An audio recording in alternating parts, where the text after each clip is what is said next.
Assembly గురించి మాట్లాడుకుంటే అసెంబ్లీలో పులిని చూస్తే జింక భయపడకపోతే ఏం చేస్తుంది?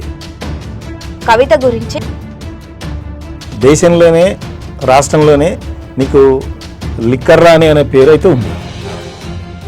అంటే కవితని బయటికి పంపించి నువ్వు ఇట్లా విమర్శలు చెయ్యు వాళ్ళ బావ అనుకోవచ్చు హరీష్ రావు. అనుకోవచ్చా?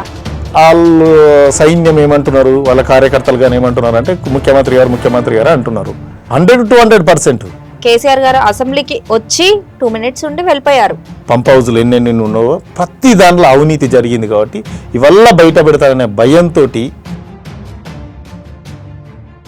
కేసీఆర్ని మధ్యలో కూర్చోబెట్టి ఎవరిని సీఎం చేస్తావంటే కవితను మెడబట్టి బయటికి దొబ్బేసింది. కవిత రాజకీయంగా ఏనాడో చనిపోయింది. పార్టీ నుండి బయటికి గెంటేయచ్చు, అప్పుడు మనమే చూసుకోవచ్చు పార్టీని అనే. అంతే కదా. అంటే కవిత ఒకవేళ కేటీఆర్ ఇట్లా చేస్తుంటే పదవికి రాజీనామా ఎందుకు చేసిందని అంటారు. ఎందుకు పారిపోయింది? ఆయన పారిపోవాల్సిన అవసరం ఏమొచ్చింది? ఇతరులకు వచ్చి ఆయనకు కావాల్సింది పేరు, ఆస్తులు కాదు. నేను పోయిన ఇంటర్వ్యూలో అదే చెప్పాను.